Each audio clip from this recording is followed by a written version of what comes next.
Espace TV. Espace TV, le 10 minutes.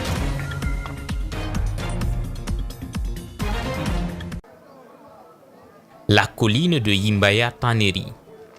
Derrière cet attroupement, ces hommes et femmes vivent un véritable calvaire.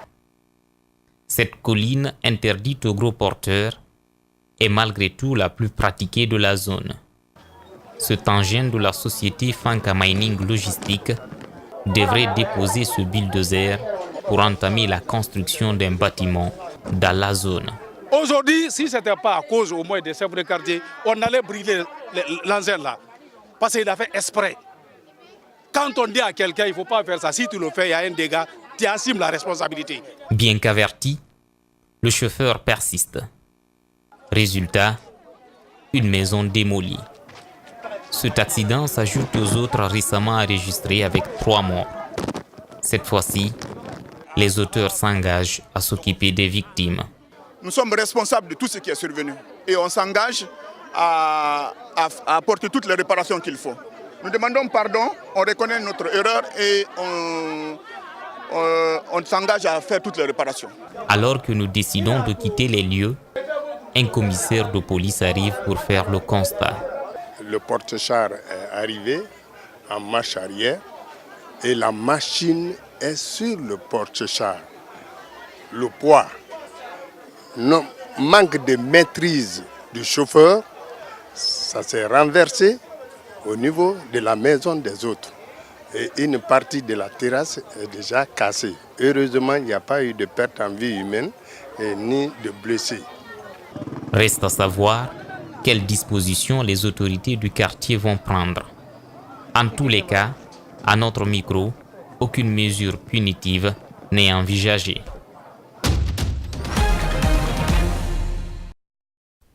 L'Agence nationale de volontariat jeunesse a des thématiques habituelles, mais l'AB a une autre préoccupation plus urgente que la lutte contre la destruction de l'environnement. La population, notamment la jeunesse, est exposée au VIH-Sida. Les statistiques font froid dans le dos. Heureusement, la jeunesse commence à prendre conscience pour tenter d'inverser la situation. Ils ont dit qu'il y a plus de 3500 personnes qui sont réellement dépistées séropositives à l'AB dans cette région. Ce qui signifie que dans ça, il y a 1237 personnes qui réellement vont régulièrement à l'hôpital régional pour prendre leur ARV antirétroviraux. Et le plus dangereux, c'est quoi? C'est qu'il y a plus de 2000 personnes actuellement dans la région de l'AB qui sont là atteintes, c'est-à-dire dépistées séropositives, mais que ces personnes-là ne partent jamais à l'hôpital. Tous les maux dont souffrent les populations peuvent trouver leur remède si la jeunesse s'implique, indique le préfet. Interrogeant l'histoire, il rappelle les prouesses des jeunes qui se sont illustrés pour se mettre au devant de la scène. Je prendrai pour exemple celui de M. Sékou Touré qui déjà à 26 ans était président de son parti. À 34 ans, il était vice-président du conseil du gouvernement. À 36 ans, président de la République. Comme pour dire que les jeunes doivent forger leur destin s'ils veulent voir le pays prendre un envol dans le sens du développement. Côté organisateur, un mini-bilan est tiré. A commencé d'abord par Boké, Kindia, Mamou et l'AB, vraiment où nous avons été émerveillés par une forte mobilisation de la part non seulement des associations de jeunesse, des organisations de la société civile, mais des autorités elles-mêmes. Les régions de la Basse et la Moyenne Guinée sont traversées. Direction la savane et la forêt. Les employés de Bobo arrêtés pour détention de la farine périmée sont libres. Les charges retenues contre eux ont été tout simplement abandonnées par le tribunal de première instance de Mafanko. Les accusés mis aux arrêts le mois dernier par les services de Moussa Kiburu Kamara auraient présenté des pièces justificatives livrées par les autorités sur l'existence de la farine dans un entrepôt, mais qui n'étaient pas destinées à la consommation. Le tribunal n'avait aucun autre choix que de relaxer purement et simplement nos clients en les renvoyant des fins de la poursuite. Il est allé plus loin en demandant et en ordonnant la restitution aux véritables propriétaires de la farine qui est encore au port et dans le magasin de Dapompa et le tribunal ordonne à ce que cette restitution se fasse en présence du service de la lutte antidrogue et le crime organisé, sous escorte douanière jusqu'à destination finale. Le juge parle de délit d'atteinte à la santé publique non constitué. Une victoire de la justice, se félicite l'avocat. Il n'y a pas de victime, il n'y a pas de partie civile. Personne ne s'est plaint. C'est en principe le poursuivant qui devait prouver. Mais puisqu'ils n'ont pas prouvé et on n'a pas de partie civile, il n'y a pas de population affectée. Les accusés sont blanchis et on pouvait le deviner avant le procès. L'actuel ministre du Commerce, dans sa dernière sortie devant les députés, a reconnu le stockage de cette farine périmée de manière légale. Elle doit être utilisée à d'autres fins. Tout commence en juin 2010 avec un accompagnement des ambassades de la France, des États-Unis et ensuite de l'Union européenne qui assurait le paiement mensuel de la location du bâtiment qui abrite cette institution de médias qui s'élève à 20 millions de francs guinéens. Toutes ces ambassades n'ont eu de cesse de nous répéter que c'était l'argent de contribuables de leur pays qui servait à nous appuyer, à cet appui-là. Et on s'attendait logiquement à ce que la Guinée prenne la relève. Et ce qui est arrivé plus ou moins tardivement, je dirais l'année dernière, à travers une subvention. Aujourd'hui, la Maison de la Presse ne compte que sur sa recette de 15 millions de francs guinéens le mois, avec ses différentes prestations. Il se trouve que, très malheureusement, que nos recettes, on vous a donné un chiffre tout à l'heure au niveau de la salle de conférence, c'est une moyenne qu'on vous a donnée. C'est 15 millions de recettes mensuelles. Et pour des dépenses à plafonner autour de 40 à 45 millions.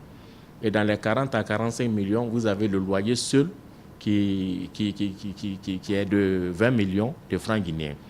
Plusieurs dizaines de journalistes qui y passent la quasi-totalité de leur temps pourraient se retrouver sans travail, nous indique le directeur général de la Maison de la Presse. Il y a des commodités qui existent, il y a des cyber et où les journalistes peuvent se connecter pour faire leur travail. Il y a des centres de montage radio, il y a des studettes. Et toutes ces facilités, ces commodités ont été mises en place pour faciliter le travail aux journalistes. Et en leur facilitant le travail, heureusement ou malheureusement, on n'a pas estimé nécessaire de leur faire payer quoi que ce soit. Les institutions internationales qui accompagnaient la presse privée guinéenne dans ce centre de communication ont souhaité tout simplement laisser la main à l'État guinéen comme cela existe dans tous les autres pays de la sous-région. Tous les matins, Toyin prépare ses enfants pour l'école, des enfants comme les autres, sauf qu'ils sont nés à l'aide d'une mère porteuse en Inde. Toyin a eu recours à la gestation pour autrui après avoir lutté 12 ans contre des tumeurs utérines. Aujourd'hui, elle a ouvert une agence pour aider les couples ayant des problèmes de conception au Nigeria.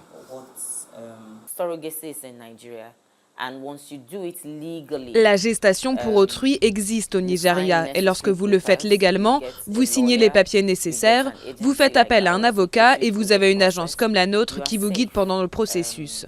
Vous êtes en sécurité. Et quand la mère porteuse accouche, l'hôpital vous confie le bébé directement. Au Nigeria, aucune loi n'encadre la GPA. Elle n'est ni autorisée ni interdite. Ada a reçu 5 000 € avec un logement pendant la grossesse pour être une mère porteuse. Son mari a accepté car ils étaient sur le point d'être expulsés.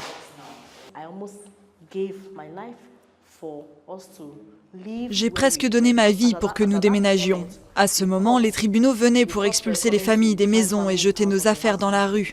Ça m'était impossible à imaginer. Pays profondément spirituel, la gestation pour autrui est mal vue au Nigeria par les chrétiens évangélistes et les imams.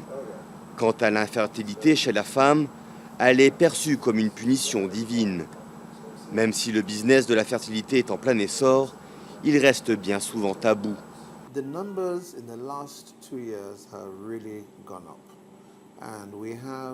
Les chiffres ont vraiment augmenté ces 2 dernières années. Nous n'avons pas seulement des personnes qui résident au Nigeria, mais beaucoup aussi d'Europe, des Nigérians vivant en Europe ou aux États-Unis. La gestation pour autrui n'est cependant pas accessible financièrement à toutes les familles. Certaines se tournent vers l'adoption ou les usines à bébés, des maternités illégales où les femmes accouchent sous X d'enfants non désirés.